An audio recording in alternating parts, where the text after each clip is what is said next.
काशी की ये घाट जिन्हें सुकून का ठिकाना कहा जाता है, ये घाट जहां आध्यात्म की लहरें बसती हैं, वो घाट जहां हर दिन हजारों पर्यटक और श्रद्धालु पहुंचते हैं।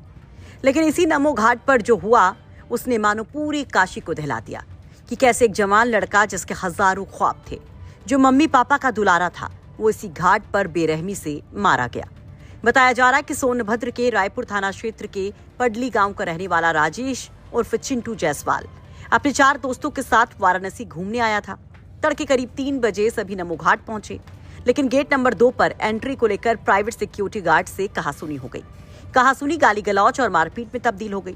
आरोपी का विवाद इतना बढ़ा कि सिक्योरिटी गार्ड्स अपने कई साथियों को बुला लेते हैं और फिर शुरू होती है बेरहम पिटाई। हॉकी, रॉड और डंडों से लैस दर्जनों लोगों ने 5 युवकों पर हमला कर दिया। 4 युवक किसी तरह से अपनी जान बचाकर भाग निकले, लेकिन चिंटू जमीन पर गिर पड़ा। आरोपी की गार्ड्स उसे तब तक पीटते रहे जब तक उसकी सांसें नहीं थम गई। घूमने के लिए वो लोग तो गार्ड मना कर रहे थे, तो वो लोग कुछ बहस वहस हुआ, सब लोग 8-10 लोग आए, मार दिए उसको। कैसे मारे? पता नहीं अब किस चीज़ से मारे, पता नहीं है हमको। राड डंडा वहीं सब मारे होंगे। कितने लोग को पूरे घायल हुए? 1 लोग का मौत हो गया और 4 लोग घायल हैं। चिंटू के दोस्त उस दौरान की खौफनाक जो दास्तान बताते हैं, वो किसी के भी रोंगटे खड़े कर दे। वो जख्मों को दिखाते हैं जो मानो उनके उन शब्दों से भी आगे की कहानी सुना जाते हैं। आसपास निकले और फिर इसके बाद यहाँ पे 11 बजे तक पहुँच गए थे। यहाँ पे भेंट करना था जीजा से भेंट किए हम लोग, खाना वाना खाएं। जब रात को नींद नहीं लग रहा था तो फिर हम सोचे कहीं घूम लिया जाए, तो हमें ये नहीं पता था कि नहीं, जैसे नमो घाट बंद रहता है 3 बजे चाहे या फिर 3:30 बजे आसपास। तो हम वहाँ पे गए तो एक अंकल गार्ड थे और एक नौजवान थे। तो अंकल जी तो अच्छे से बोल रहे थे कि ठीक है बेटा, अभी नहीं पता था तुमको तो जाओ, वापस चले जाओ। जो लड़का था वो लगा गाली गलौज करने, ये नहीं पता है इसे उसे तुमको बोलने लगा कुल। तो हम लोग भी बोल दिए उसको थोड़ा जवाब में। फिर क्या हुआ?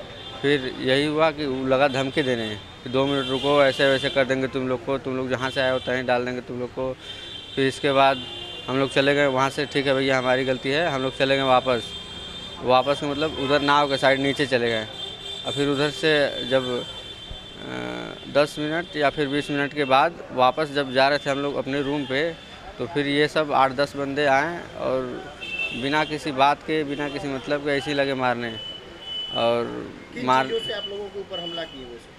उनके हाथ में कोई हथियार वगैरह या ऐसा? हथियार ऐसा कुछ नहीं था, लाठी था, राड था, बेल्ट था, यही सब था। कितनी देर तक मारपीट चला घाट पर? मारपीट लगभग 5 से 10 मिनट के बीच चला हुआ। आपके साथ आए हुए एक व्यक्ति की मौत भी हुई है? जी, वो हमारे खास मित्र थे। क्या नाम है उनका? राजेश जायसवाल। उनके ऊपर किस चीज़ से हमला किया इन्होंने? उनको हमें लगता है कि जैसे हमें मारे तो हम नीचे गिर गए, फिर उनको मारे जब 2 बास तो वो भी नीचे गिर गए, फिर इसके बाद लात से और हाथ से मारा गया। तो मृतक चिंटू के दोस्त अक्षय बताते हैं कि चिंटू जमीन पर चित पड़ा था। बाद में जब उसे अस्पताल ले जाया गया तो डॉक्टर्स ने उसे डेड डिक्लेयर कर दिया। शिकायत पर पुलिस ने 4 हमलावरों को गिरफ्तार कर लिया है और बाकियों की तलाश की बात कह रही है। जिन्होंने मारा है, जो गार्ड्स हैं उनकी पहचान की गई है तथा उनमें 4 लोगों को गिरफ्तारी की गई है और इसमें गिरफ्तारी करने के बाद जो है अग्रिम विधिक कार्रवाई वो अमल में लाई जा रही है।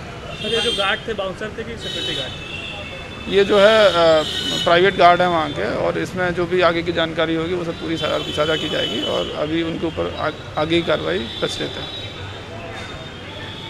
आपको बता दें कि इससे पहले भी नमो घाट के सिक्योरिटी गार्ड्स और बाउंसर्स पर लोगों से मारपीट और दुर्व्यवहार के आरोप लगते रहे हैं। नमो घाट का संचालन स्मार्ट सिटी ने एक प्राइवेट कंपनी को दिया है, इसलिए नमो घाट की सुरक्षा भी प्राइवेट कंपनी अपने प्राइवेट गार्ड्स और बाउंसर्स से करवाती है। लेकिन अब सवाल यही कि क्या वाराणसी जैसे धार्मिक और पर्यटन शहर में पर्यटक सुरक्षित नहीं, और इस तरह से कब तक मनमानी चलेगी इन सिक्योरिटी गार्ड्स की? वाराणसी से रोशन जायसवाल की रिपोर्ट, यूपी तक।